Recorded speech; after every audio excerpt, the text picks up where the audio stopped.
이번 주 우리 고린도전서 8장 13절이 요절 말씀인데요.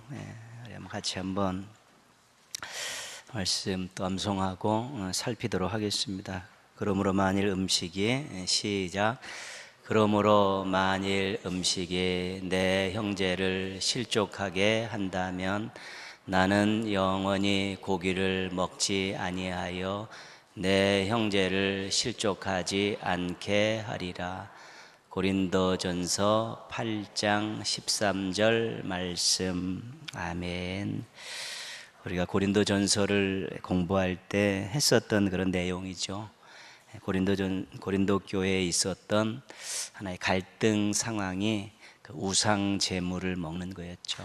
당시 고린도라는 그 이방 지역, 또 다른 지역도 마찬가지지만 다른 신들에게 올렸던 그런 음식들, 특히 고기가 시중에 이렇게 판매가 됐습니다. 유통이 됐죠.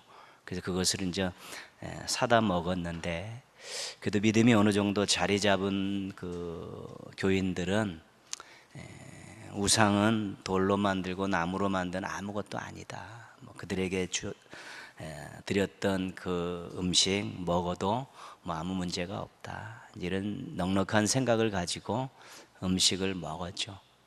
그런데 이제 믿음이 약한 또 초신자 같은 경우는 이 우상 제물을 먹으면 우상을 숭배하는 것 아니냐, 이제 그런 의구심도 있었고요. 그렇기 때문에 또 우상을 먹는 사람, 고기를 먹는 사람들을 보면 그래도 믿노라 하는 사람이, 또 지도자가 어떻게 그럴 수가 있느냐, 그래갖고 마음속에 또 다른 성도들과 지도자를 불신하는 또 그런 일도 생기고, 그러다 보니까 이 갈등이 심해져 가지고 이제 실족하는 일들이 생긴다는 거예요. 믿음을 떠나는 일들이 생겼다는 것이죠. 그래서 이 문제가 이제는 하나의 큰 문제로 이제는 등장을 해서 이 문제를 이제 풀어가는 내용이 이제 고린도전서에 기록이 되어 있습니다. 성경에서 어떤 갈등 상황을 풀고 문제를 풀 때는 기본적인 원칙이 몇 가지가 있습니다. 한 가지는 피해자 중심입니다. 우리가 초대교회 때 그 구제 문제 가지고 갈등이 있었지 않습니까? 히브리파하고 헬라파, 홀로 된 그 여성분들 그 구제하는 데 있어서 히브리파 여인들한테 쏠렸습니다. 그것이. 그랬더니 헬라파 이전에서 문제를 제기했죠. 그때 어떻게 했냐면 헬라파에서 7명의 지도자를 뽑아서 너희들이 이 문제를 전적으로 해결해라. 피해자 중심으로 그들에게 권한을 주어가지고 문제를 푸는 것이고요. 또 하나 중요한 문제 해결과 갈등 해결의 방법은 뭐냐면 약자 중심입니다. 작은 자 중심입니다. 그래도 이 문제도 마찬가지죠. 너희들은 믿음이 있노라 하는 너희들은 이 음식을 먹어도 안 먹어도 그만 아니냐, 꼭 우상 제물을 먹어야 되느냐, 다른 거 사 먹어도 되고, 이거 안 먹는다고 죽는 것 아니지 않냐. 너희들이 절제해라. 절제해라. 왜? 믿음이 약한 사람들이 갈등하고 고민하고 실족하니까 너희들이 먹어도 되고 안 먹어도 되는 너희들이, 믿음이 좋은 너희들이 절제해라. 그렇게 권면을 하고 사도 바울이 자기 의견을 낸 것이 오늘 요절 말씀입니다. 만약 이 우상에게 드렸던 이 제물을 먹는 것 때문에 내 형제가 실족한다면 나는 영원히 먹지 않겠다. 그렇게 자기 의지를 이야기하는 것입니다.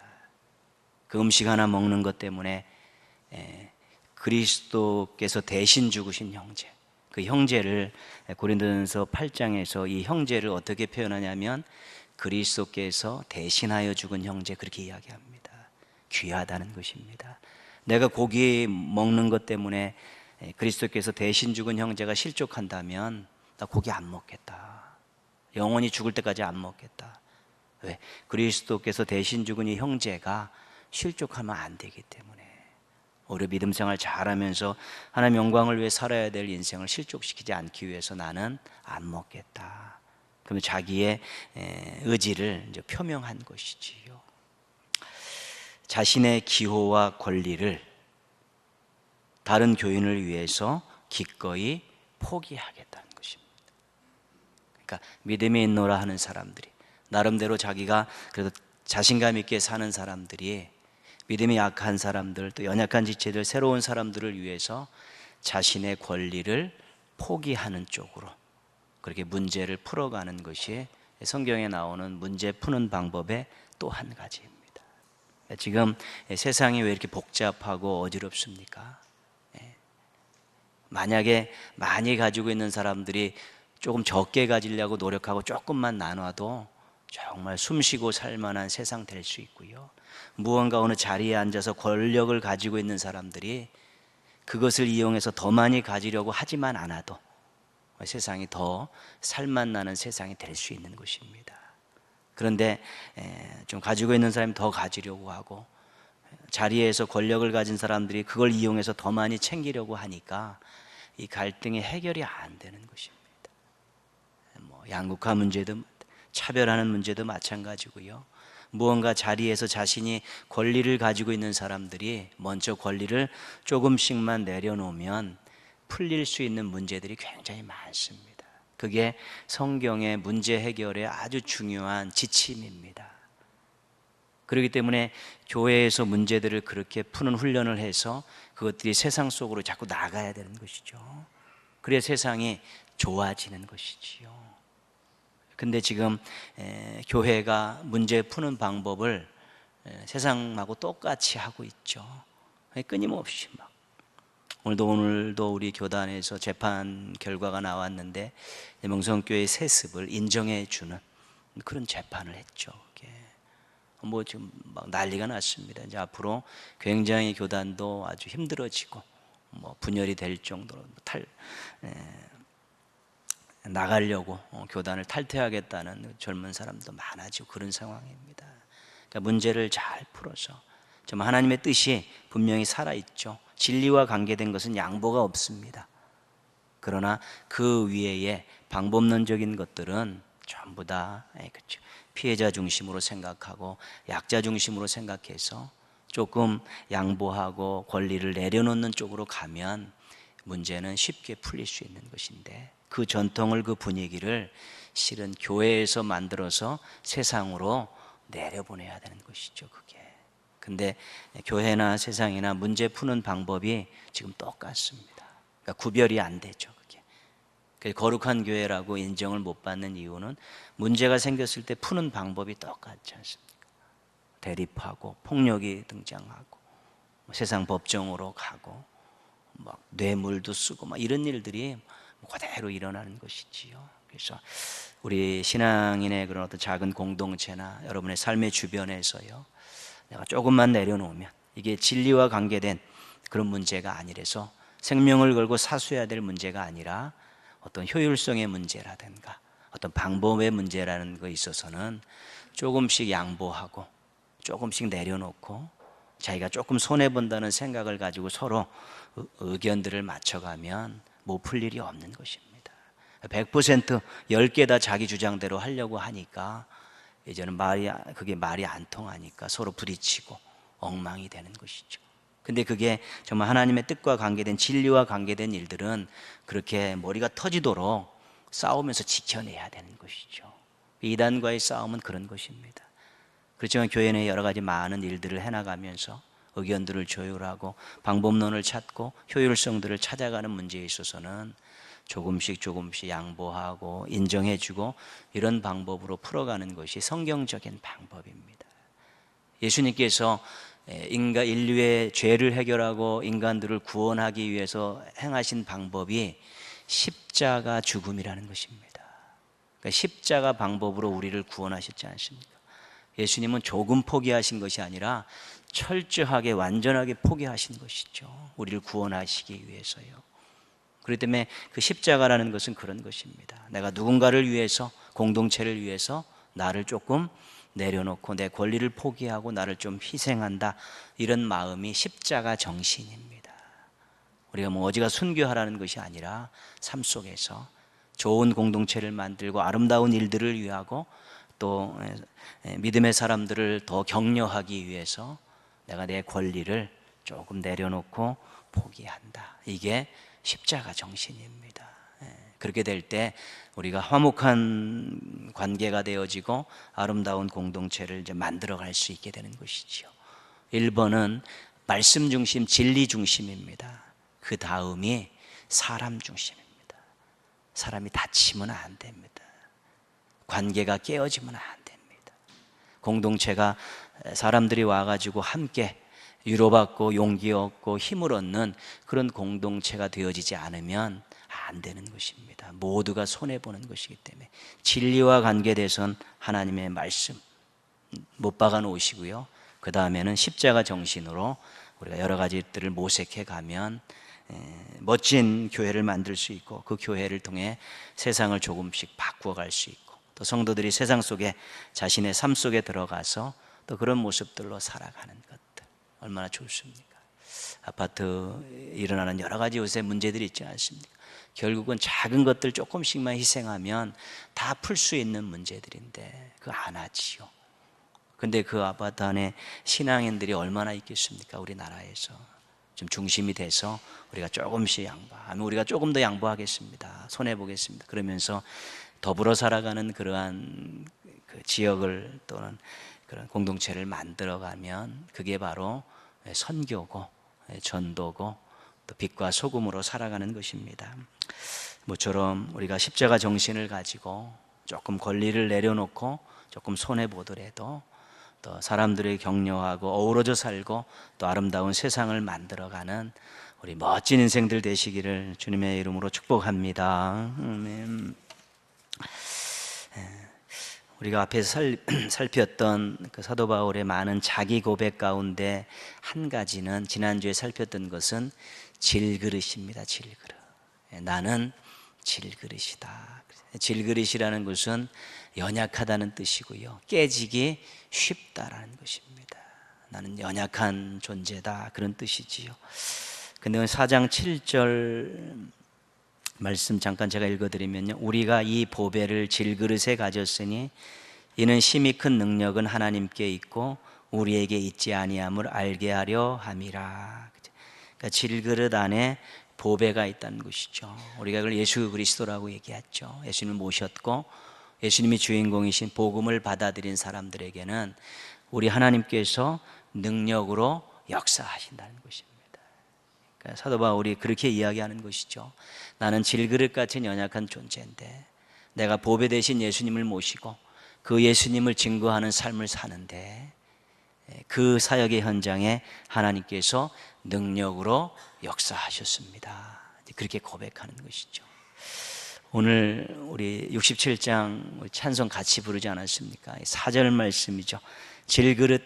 질그릇같이 연약한 인생 주 의지하여 늘 강건하리. 그렇잖아요. 질그릇같이 연약한데 보배를 모시고 하나님 의지하면 우리가 강건하게 살 수 있다는 것이죠. 우리가 강하기 때문에 강한 것이 아니라 하나님께서 함께 하시기 때문에 그렇다는 것이죠. 우리 이거를 설교할 때 이제 아이들에게는 이렇게 설교하죠.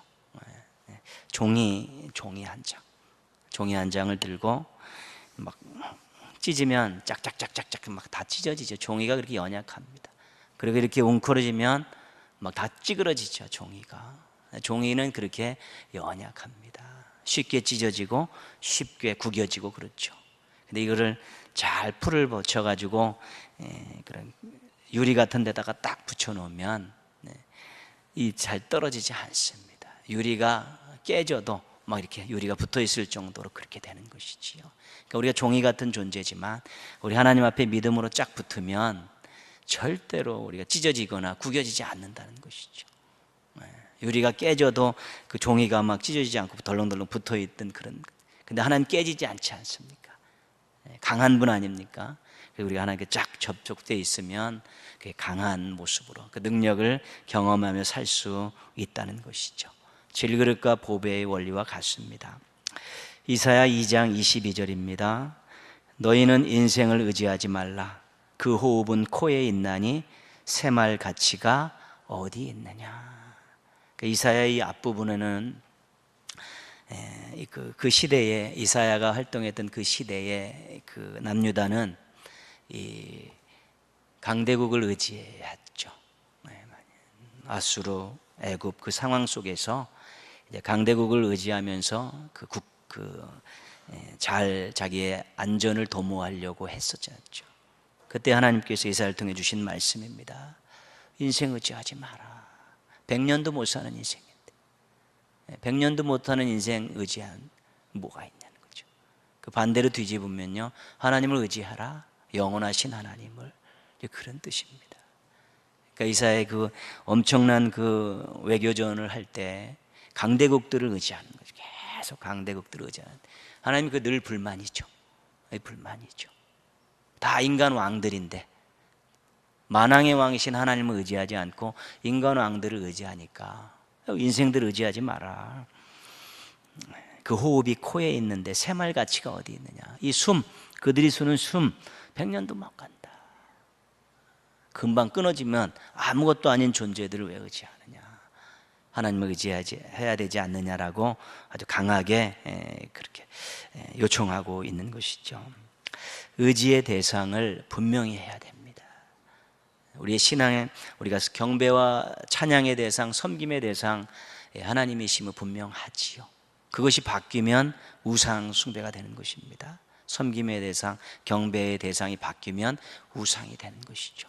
그것뿐만 아니라 의지의 대상도 마찬가지입니다. 우리가 하나님의 능력을 의지하고 하나님의 사랑을 의지하고 사는데 엉뚱한 데 가서 해결해 달라고 빌면 그것 우상 숭배입니다. 대상이 바뀌는 것이죠. 그러니까 경배와 섬김의 대상이 바뀌고 의지의 대상이 바뀌는 게 그게 우상 숭배입니다. 그래서 정말 그래도 우리가 늘 이기적이로 살지 않고 정말 똑똑한 척 우리가 살고 있지 않습니까? 근데 이상하게 하나님에 대해서는 그런 것들이 작동이 안 할 때가 많습니다. 엉뚱한 데 가서 빌고 엉뚱한 것 의지하고 이러면서 오랜 세월 또 이렇게 낙심하고 또 겉도는 그런 일들이 많이 있지요. 하나님이 정말 의지할 대상이고 섬김의 대상이라고 한번 결정했으면 아무리 어렵고 힘든 일이 있어도 밀고 나가면 손해가 없는 것이지요. 근데 늘 중간중간에 유혹 앞에서 쉽게 무너지면서 엉뚱한 것들 의지하다가 우리가 시간 낭비하고 정력 낭비하고 물질 낭비하고 나중에 정신 바짝 차리고 결국은 그 자리에 와 있는 것입니다. 그래서 무엇을 의지해야 될 것인가, 그 의지의 대상을 확실히 하고 영원한 하나님만 의지의 대상이라는 이것을 분명히 말뚝을 박아 놓으시면 고민과 갈등들이 많이 줄어듭니다. 어렵고 힘들어도 하나님 앞에 무릎 꿇는 시간들을 많이 갖게 되는 것이죠. 그것이 믿음이 좋은 것입니다. 밑이 굳건해야 흔들리지 않는 것입니다. 근데 하나님은 나의 경배의 대상입니다, 섬김의 대상입니다, 의지의 대상입니다라고 뿌리를 확고하게 말뚝을 박아 놓으면 그 위에서 요동치는 것은 미약합니다. 그러나 많이 움직이는 것은 그 뿌리가 굳건하지 않으니까 이게 막 그냥 전체가 막 이렇게 흔들리는 것이죠. 그게 조금만 어려우면, 조금만 힘든 일 생겼을 때 엉뚱한 데 막 찾아다니는 그런 것들 조심해야 되는 것이죠. 그 한번 흔들렸다 제자리 찾기가 굉장히 어렵습니다. 그게 많은 노력들이 있어야 되고 눈물바람도 해야 되는 것이고요. 그런 시행착오가 우리의 인생의 많은 부분들을 소모전으로 이끌게 되어 있기 때문에 그렇습니다. 우리 하나님이 섬김의 대상이고 경배의 대상이고 의지의 대상이라는 것 확실히 기억하십시오. 왜 그래야 되냐면 우리가 어떤 인생이기 때문에요, 질그릇 같은 인생이기 때문에 그런 것입니다. 질그릇 같은 인생임을 인정하시고 우리 영원하신 하나님, 전능하신 하나님 철저히 의지하며 사시기를 바랍니다. 고린도후서의 앞부분에 이 사도 바울이 이런 많은 고백들을 하는 이유는 뭐냐면 자신이 복음을 전하는 이 상황이 고난이 많다는 것입니다. 많을 뿐만 아니라 계속된다는 것입니다. 고난의 연속입니다. 악한 영들이 방해하기 때문입니다. 유대인들이 반역자로 사도 바울을 몰고 그가 전하는 이 예수교를 이단으로 보기 때문에 그렇습니다. 로마는 국가에 해를 끼친다고 판단하고 있기 때문에 그렇습니다. 이방인들은 자신들이 섬기는 그 신앙에 위협이 된다고 그렇게 느끼고 있습니다. 그리고 다른 많은 교회의 지도자들은 사도 바울이 너무 탁월하니까, 출중하니까 시기하면서 뒤에서 폄하하는 일들을 계속 하고 있는 것입니다. 그러니까 지금 사면초가입니다. 복음을 전하는 것은 자신은 정말 감사해서 가지만 가는 곳마다 방해꾼들이 있고 또 해방꾼들이 있고 핍박하는 자들이 있고 뒤에서 헛소리하는 사람들이 있고 이러니까 참 힘든 상황이 있죠. 이 상황에서 질그릇이 보배를 품고 있다, 그렇게 고백한 것입니다. 나는 연약해서 이런 상황에 내 동정이 처지면 반드시 깨질 수밖에 없다. 그렇지만 내 속에는 보배가 있고 내 속에 보배가 있기 때문에 하나님께서 나를 능력으로 도와주신다. 이런 고백의 차원에서 질그릇과 보배를 이야기한 것입니다. 자신은 절대로 환경에 질 수 없다는 것입니다. 자신은 절대로 자기 사역을 포기하지 않겠다는 것입니다. 오늘도 그런 맥락에서 말씀하는 것이죠. 16절 보시면요, 한번 같이 더 읽겠습니다. 그러므로 우리가 낙심하지 아니하노니 우리의 겉사람은 낡아지나 우리의 속사람은 날로 새로워지도다. 아멘. 오늘 본문 말씀의 중요한 문장은 그러므로 우리가 낙심하지 아니한다, 이것이 주 문장입니다. 복음을 전하는 우리들, 예수 그리스도를 믿고 사는 우리들은 지금 절대로 낙심하지 않는다. 근데 낙심할 상황이라는 것이죠. 자신의 존재를 봐도 그렇고 주변의 여러 가지 환경들을 봐도 낙심할 만한 상황인데 낙심하지 않는다, 않을 것이다, 분명하게 이야기하는 것이죠. 그 이유를 겉사람은 낡아지나 속사람은 날로 새롭기 때문이다, 그렇게 설명하고 있습니다. 겉사람을 육신의 몸으로 입고 있는 그런 자연인 그 존재로 이렇게 볼 수 있습니다. 그래서 우리 육신이 세월이 흐르면서 약해지고 기능이 떨어지는 건 사실이지 않습니까? 그래서 우리의 육신의 몸을 입고 있는 우리 자연인은 세월이 흐르면은 당연히 약해지고 기능도 떨어진다. 그러면 감당할 수 있는 일들이 점점 줄어들기 때문에 낙심을 하게 된다는 것입니다. 예전에는 넉넉히 감당했었는데 이제 세월이 흐르면서 그런 일들에 또한 엄두도 내지 못하는 일들이 있다는 것이지요. 속사람은 영적인 존재입니다. 세월이 흘러도 하나님을 의지하는 것은 더 커질 수가 있습니다. 그렇죠? 믿음이라는 것은 계속 성장할 수 있기 때문에 세월이 많이 흘러서 겉사람은 육신적으로 연약해져도 하나님을 사랑하는 마음은 훨씬 더 커질 수 있고요. 하나님의 영광을 위해 살아가겠다는 그런 의지들은 더 뜨거워질 수 있는 것이지요. 그렇기 때문에 어떤 의미에서 사도 바울이요, 내가 육신적으로 연약한 인생이지만 하나님을 사랑함에 있어서 하나님의 영광을 위해 살아가겠다는 것에 있어서는 절대로 젊은 사람 못지 않는다고, 누구 못지 않는다는 그러한 마음들이 있기 때문에 나는 절대로 낙심하지 않는다. 세월이 흘러서 육신이 약해지고 내가 모진 고문을 받고 많은 여러 가지 고난을 당해서 약해졌지만 내가 복음에 대한 열정만큼은, 하나님에 대한 사랑만큼은 그 누구 못지 않기 때문에, 내 속사람은 그렇게 뜨겁기 때문에 나는 절대로 낙심하지 않는다, 그렇게 고백한다는 것이죠. 그렇게 우리가 겉사람과 속사람을 그렇게 이야기할 수 있고요. 또 한 가지는 겉사람과 속사람은 실은 같은 존재일 수 있다는 것이죠. 겉사람은 예수님과 관계되지 않았다, 예수님을 만나기 전에 그런 존재들이죠. 그래서 에베소서에서는 옛사람이라고 그랬죠. 아직까지 남아있다는 것입니다. 예수님을 만나기 전에 그런 모습들이. 속사람은 예수님과 관계된 특별한 사람이라는 것이죠.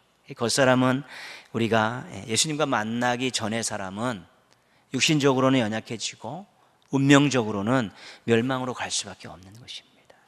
그러나 속사람은 예수님과 관계되어 있기 때문에 우리는 생명을 누리며 살고 우리의 미래는 하나님 나라에 더욱더 가까워질 수 있다는 것입니다. 그런 차이가 있는 것입니다. 그래서 겉사람의 입장에서 볼 때 예수님이 없고 믿음이 없는 사람의 입장에서 볼 때는 이 고난과 미래를 바라보는 시각이 좁을 수밖에 없다는 것입니다. 그러나 예수님과 관계돼서 예수님을 통해서 구원받은 그런 새로운 피조물이 된 그 사람의 입장에서는 이 고난과 미래에 대해서 바라보는 그 시각이 굉장히 넓다는 것입니다. 그 얘기를 하는 것이죠. 그럴 수밖에 없지 않습니까? 우리가 지금 예수님을 만나기 전과 예수님을 만난 이후에 우리의 경제관념, 시간 개념, 또 관계들, 또 문제를 풀어가는 방법들, 또 어떤 한 가지 일들을 처리하는 방법들이 같을 수가 없습니다. 절대로 같을 수가 없습니다. 왜냐하면 예수님을 만난 이후에 우리의 많은 부분들이 바뀌었기 때문에 그렇습니다. 우리의 인생의 목표도 바뀌었고요, 가치관들도 바뀌었고요, 또 하나님 말씀으로 훈련받으면서 여러 가지 우리의 생각들과 습관들이, 이런 것들이 많이 바뀐 것이죠. 세상을 바라보는 눈이 다를 수밖에 없어야 정상입니다. 그래서 그런 입장에서 오늘 17절, 18절을 지금 이야기하고 있죠. 17절 같이 한번 읽겠습니다. 우리가 잠시 받는 환난에 경한 것이 지극히 크고 영원한 영광에 중한 것을 우리에게 이루게 함이니. 그렇죠? 거기서 이렇게 대조되는 말들이 있죠. 잠시하고 영원, 잠시하고 영원, 그렇게 돼 있고, 환난과 영광, 이렇게 대조되고 있죠. 그 다음에 경한 것, 가벼운 것과 중한 것, 무거운 것, 이렇게 서로 비교하고 있는 것이죠. 이 고난과 관계된 것인데요, 겉사람은 고난을 해석도 잘 못하고 견디기 힘들어하는 것입니다. 길고 무겁게 생각하고 자기가 감당하기 어려운 것으로 생각할 수밖에 없다는 것이죠. 그런데 속사람은 고난을 의미를 알기 때문에 짧고 가볍게 생각한다는, 이것은 내가 감당해야 되고 감당할 수 있다라고 그렇게 생각한다는 것입니다. 그러니까 어려움이 있을 때, 고난 상황이 있을 때 믿음을 가진 사람과 믿음을 갖지 않은 사람들과의 그런 해석이 다르다는 것입니다. 견뎌내는 방법이 다르고 고난 이후를 바라보는 내용이 다를 수밖에 없다는 것이죠. 사도 바울이 고난을 받고 있는데 자신은 지금 이 고난이 잠시라고 생각한다는 것이죠. 잠시. 이 땅에서 내가 복음 전하면서 받는 이 고난은 잠시다. 뭐에 비하면요? 하나님 나라에서 받을 영광에 비하면 잠시라는 것입니다. 그리고 가볍다는 것이죠. 그러나 하나님 나라에서 누려야 될 그 영광은 엄청난, 그 비교를 하고 있는 것입니다. 근데 고난을 바라보면서 믿음이 없는 사람은 영광을 생각하지 못하는 것입니다. 하나님과 관계된 미래일 것들을 생각하지 못하니까 이것이 길게 느껴지고 감당할 수 없는 것처럼 느껴지니까 낙심하게 되는 것이죠. 속사람은, 믿음이 있는 사람은 이것은 이 땅을 살아가면서 한번 통과해야 될 가난한 것이고 주의를 하면서 겪어야 될 당연한 것이지만, 내가 이걸 잘 겪으면 하나님 나라에서 받을 이 영광에 비교하면 아무것도 아니다. 로마서에서는 좋게 비교할 수 없도다, 이렇게 설명합니다. 이 땅에서 당하는 환난이 하나님 나라에서 얻는 영광, 좋게 비교할 수 없도다, 그렇게 생각한다는 것이죠. 특별히 우리가 참으로 하나님 뜻대로 살려고 하고 하나님 영광을 위해 살려 하고 하나님 일을 하며 살려고 하다가 당하는 고난에 있어서는 더더욱 그런 것입니다. 이것은 정말 하나님 나라에서 누려야 될 영광에 비교하면 짧은 것이고 가벼운 것이다. 내가 넉넉히 감당할 수 있고 하나님께서 감당할 힘을 주실 것이다. 그러면서 이겨낼 수 있다는 것이죠. 근데 실은 사도 바울이 고린도후서 11장에서 고백하고 있는 당했던 그런 환난들을 보면 그렇게 가벼운 것이 아니었습니다. 돌에 맞아 죽을 뻔했고, 태장 맞고, 폭풍, 옥에 갇히기도 수도 없이 했죠. 채찍에도 막. 그러면서도 그는 그 고난을 당하면서 이것은 잠시다, 이것은 가볍다, 내가 하나님 앞에 나가서 하나님께 받아야 될 영광에 비하면 이건 잠시고 가벼운 것이다. 그러면서 그가 그 고난을 잘 감당해낼 수 있었다는 것이죠. 그래서 뭘 하지 않게 됩니까? 낙심하지 않게 됐다는 것입니다. 그래서 고난의 어려움이 있을 때, 삶의 어려움이 있을 때 그것을 어떻게 바라보고 어떻게 견디고 어떻게 처리하느냐에 따라서 우리가 인생을 얼마나 더 아름답게 살아가는 중요한 것이 되는데요, 정말 이 땅에서 당하는 그것이, 주의 일을 위해서 주의 말씀대로 살려고 하다 당하는 그 고난이 내가 하나님 앞에서 받아야 될 영광에 비교하면서 우리가 그것들을 비교할 수 있으면 잠시고 경한 것이다. 내가 감당할 수 있도록 하나님께서 도와주실 것이다. 그러면서 넉넉히 그 자리를 잘 지켜낼 수 있고, 또한 그렇기 때문에 낙심하지 않게 된다는 것입니다. 고난 때문에 낙심하는 사람이 얼마나 많습니까? 여러분, 처음에 믿음 생활을 시작한 사람들에게 가장 힘든 게 뭐냐면 어려움입니다. 갑자기 내가 교회 나갔는데 집안에 안 좋은 일들이 막 생겨납니다. 그것을 제일 견디기 힘들어합니다. 왜냐하면 내가 교회 나가서 이런 일이 생기나 보다. 그러면서 믿음의 갈등들을 많이 하고 믿음이 떠난, 그런 믿음이 연약한 그런 지체들이 굉장히 많습니다.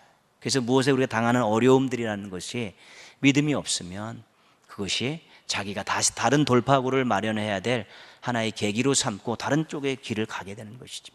믿음이 있는 사람들은 이것은 신앙인으로서 겪어야 될 내용들이고, 또 우리가 하나님 나라에서 누려야 될 영원한 영광에 비교하면 좋게 비교할 수 없을 정도로 짧고 경한 것이다 생각하면서 또 이겨내면서 낙심하지 않고 믿음의 길을 걸어온 것입니다. 여러분도 많은 그런 어려움들을 겪으면서 왔기 때문에 믿음이 단단해지셨고, 또 모난 부분도 많이 깎이셨고요, 하나님의 깊은 의중도 더 많이 알게 되었고요, 인생이라는 것이 정말 하나님 바라보고 걸어갈 때 거기에 아름다운 미래가 있구나, 이런 것들도 우리가 고백할 수 있지 않겠습니까? 그 얘기를 지금 하고 있는 것입니다. 18절 말씀 한 절 더 읽겠습니다. 우리가 주목하는 것은 보이는 것이 아니요 보이지 않는 것이니 보이는 것은 잠깐이요 보이지 않는 것은 영원함이라. 어디에 관심을 두고 사느냐는 것입니다. 보이는 것은 세상입니다. 그러나 그것은 잠깐이라는 것이죠. 길어야 100년이라는 것이고요, 보이지 않는 것은 영원하다는, 우리 영혼을 붙일 수 있는 것은 몇 가지 안 되죠. 하나님 말씀, 하나님 나라, 하나님과 관계돼서 우리가 대표적인 거 하나님 말씀, 하나님 나라, 이것이 영원한 것 아니겠습니까? 그러니까 어디에 관심을 두고 사느냐, 세상에 관심을 두고 살 수 있다는 것이죠. 그런데 그렇게 관심을 두고 살다 보면 고난이 왔을 때 쉽게 감당하지 못한다는 것입니다. 왜요? 이게 보이는 것이 잘 돼야 되고 보이는 것이 형통해야 되고 보이는 것이 좋아야 된다는 것입니다. 근데 그것이 내 마음대로 되어지는 것이 몇 가지나 있겠습니까? 또 잘 되는 것도 실은 하나님께서 도와주셔서 잘 되는 것이죠. 그러나 우리가 하나님을 생각하고 말씀을 생각하고 하나님 나라를 생각하고 보이지 않는 것인데 하나님 나라를 생각하며 산다, 하늘 소망을 가지고 살아가는 것이, 그 나라가 정말 얼마나 아름답고 귀하고 하나님의 은혜 가운데 하나님의 통치 가운데 살아가는 아름다운 미래의 세상이라고 생각하게 될 때 이 땅에서 당하는 여러 가지 많은 어려움들을 이겨낼 수 있고, 또한 낙심하지 않을 수 있게 된다는 것입니다. 신앙이라는 것이 그런 것입니다. 근데 신앙에 있어서 고난은 빼놓을 수가 없습니다. 왜냐하면 우리의 인생과 우리의 신앙에는 예수 그리스도의 죽으심이 있기 때문에 그렇습니다. 예수 그리스도의 죽으심이 있기 때문에 그 고난이라는 것이 우리가 이 땅을 살아가는 한은 절대로 우리 곁을 떠나지 않습니다. 정도의 차이는 있지만, 그리고 주님 뜻대로 더 살고자 하면 어떤 면에서는 고난이 더 많습니다. 왜냐하면 세상이 악하고 어둡기 때문에 그렇게 주님 뜻대로 살고자 하는 사람들을 가만히 놔두지 않습니다.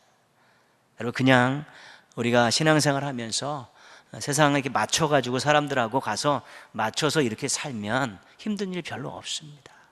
비슷한 생각 가지고 비슷하게 판단하면서 비슷하게 그냥 세상 사람들과 살면 고난 없습니다. 그냥 잘 살 수 있습니다. 행복하다고 생각하며 살 수 있습니다.